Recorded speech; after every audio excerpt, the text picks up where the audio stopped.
Assalamualaikum warahmatullahi wabarakatuh. Perkenalkan, saya Raffi Muhammad Irsyad, kelas 12 MIPA 1 dari SMA Negeri 7 Depok.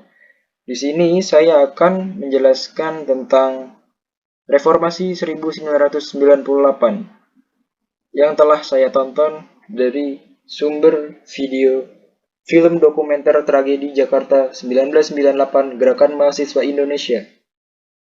Oke, nomor satu. Apakah yang dimaksud dengan reformasi?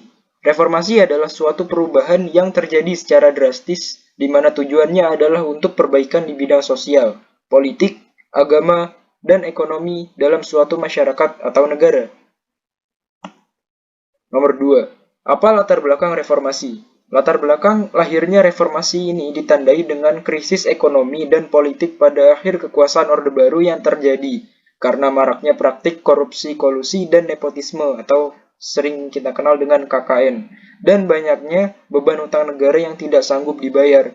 Selain itu, kepemimpinan Soeharto yang sangat otoriter menimbulkan ketidakpuasan masyarakat Indonesia. Nomor 3. Apa yang dilakukan Soeharto ketika mahasiswa melakukan demonstrasi? Nah, jadi pada 21 Mei 1998, pukul 9 waktu Indonesia Barat, Soeharto secara resmi menyatakan berhenti menjabat sebagai Presiden Indonesia di Istana Merdeka. Nah, jadi pada saat itu, Presiden Soeharto itu tak mampu mengendalikan kerusuhan setelah gagal mendapatkan dukungan ulama dan tokoh masyarakat, ditambah juga pengunduran diri 14 orang menterinya. Karena Soeharto ini mundur, maka digantikan wakilnya oleh Baharudin Yusuf Habibie. Nomor 4, jelaskan tuntutan mahasiswa angkatan 1998 untuk reformasi. Nah, dalam gerakannya, mahasiswa Indonesia ini menyampaikan beberapa tuntutan yang dikenal sebagai 6 agenda reformasi 1998. Isi 6 agenda tersebut yaitu 1. Mengadili Soeharto dan para pengikutnya. 2. Amandemen UUD 1945. 3. Otonomi daerah seluas-luasnya. 4. Menghapus dui fungsi ABRI. 5. Hapuskan KKN. 6. Menegakkan supremasi hukum. 5. Apakah sesuai dengan UUD 1945 ketika Soeharto meletakkan dan menyerahkan jabatannya kepada Baharudin Yusuf Habibie?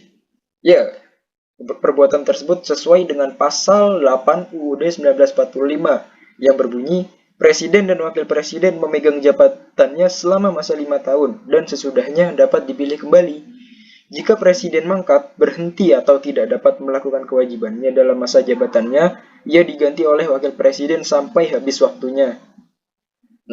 Apakah kondisi politik ekonomi pada saat ini hampir sama dengan masa 1998? Menurut saya tidak, karena kondisi politik ekonomi pada saat ini lebih stabil dan lebih baik tentunya jika dibandingkan dengan kondisi politik ekonomi pada 1998, baik dari segi fiskal moneter, makroekonomi, dan sektor keuangan lainnya.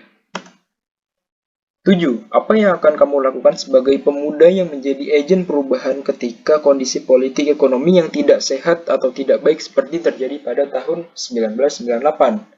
Nah, maksud dari agen perubahan di sini mungkin itu adalah mahasiswa ya. Jadi, jika saya pada waktu itu sebagai pemuda agen perubahan, saya akan berkontribusi dalam demonstrasi yang dilakukan oleh mahasiswa lain pada saat itu dengan mengikuti peraturan yang ada. Selain itu, saya juga akan terbuka dalam pemikiran atau hal-hal baru agar lebih mudah dan lebih tangkas lagi dalam menyelesaikan suatu permasalahan.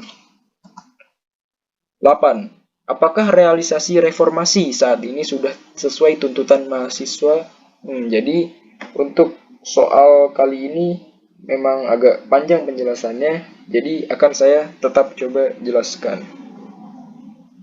Oke, jadi sebenarnya untuk eh, nomor 8 ini ya, realisasi reformasi ini menurut saya pribadi sudah terrealisasi mungkin belum sepenuhnya, karena ya seperti yang kita tahu. Oke, sekarang saya akan jelaskan mengapa saya belum bisa mengatakan realisasi reformasi saat ini belum bisa terpenuhnya tercapai. Jadi yang pertama, supremasi hukum.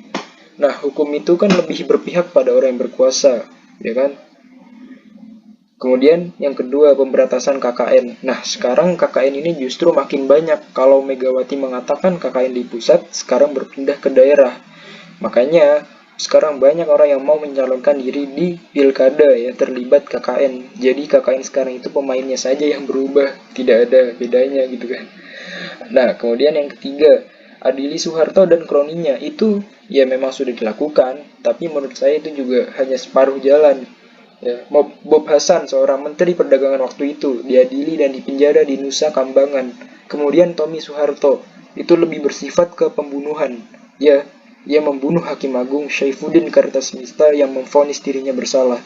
Nah, setelah ia kabur dari tahanan. Namun, kita tidak pernah melihat Pak Harto duduk di bangku terdakwa atas perbuatannya tersebut. Oke, yang keempat, amandemen konstitusi. Amandemen ini memang sudah berhasil, tetapi sekarang orang-orang malah berdebat lagi. Ada orang yang menginginkan kita kembali ke konstitusi yang awal, yang asli, namun ada juga yang mengatakan agar diperbaiki lagi saja. Dulu orang berpikir, yang perlu diubah adalah yang berkaitan dengan jabatan presiden saja. Oke, kemudian yang kelima, dui fungsi ABRI. Nah, yang kelima ini mungkin menurut saya sudah ya, karena yang jadi masalah sekarang adalah ABRI ini masih melakukan bisnis. Ya, seperti mungkin bisnis jabatan dan ya lain sebagainya.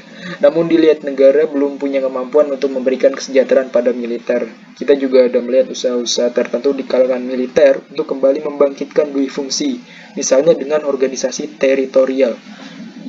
Kemudian yang terakhir, pemberian otonomi daerah. Nah, sekarang Indonesia sudah punya 34 provinsi dan lebih dari 440 kabupaten. Padahal pemberian otonomi daerah itu semata-mata hanya memperluas kekuasaan saja. Makanya sekarang orang bilang kalau dulu rajanya di pusat, sekarang di daerah-daerah. Nah, jadi itulah penjelasan nomor 8. Jadi, kesimpulannya, realisasi reformasi pada saat ini menurut saya belum sepenuhnya tercapai. Oke, nomor 9. Menurut Anda, akankah kejadian demonstrasi tuntutan mahasiswa akan terjadi kembali saat ini atau di masa yang akan datang seperti tahun 1998? Nah, menurut saya kejadian demonstrasi tuntutan mahasiswa seperti tuntutan mahasiswa seperti tahun 1998 waktu itu tidak akan terjadi lagi. Tapi masih ada change atau peluang itu untuk terjadi jika, nah akan saya jelaskan di nomor 10. Ya, saya tadi mengatakan tidak akan terjadi lagi, tetapi masih mungkin untuk terjadi ya. Ada peluang, tapi sangat kecil sekali peluangnya untuk terjadi lagi. Nah, hal itu bisa terjadi, ya peluang tadi akan semakin besar bila ya, pemerintah tidak lagi mendengarkan aspirasi rakyat. Kemudian demokrasi dan HAM dilanggar oleh pemerintah, kekuatan militer masuk ke parlemen dan tidak memihak kepada rakyat. Ya, sama seperti pada tahun 1998 waktu itu. Tetapi ya sepertinya hal itu bukan mungkin lagi. Hal itu tidak akan terjadi lagi karena pemerintah saat ini sudah lebih dekat dengan rakyatnya dibandingkan dengan pada saat 1998 itu. Dan juga rakyat saat ini juga sudah bisa menyampaikan aspirasinya melalui platform-platform yang sudah disediakan ya, dengan menggunakan media sosial mungkin dan lain sebagainya. Oke, jadi itulah penjelasan mengenai Reformasi 1998. Saya Raffi Muhammad Irsyad, pamit undur diri. Wassalamualaikum warahmatullahi wabarakatuh.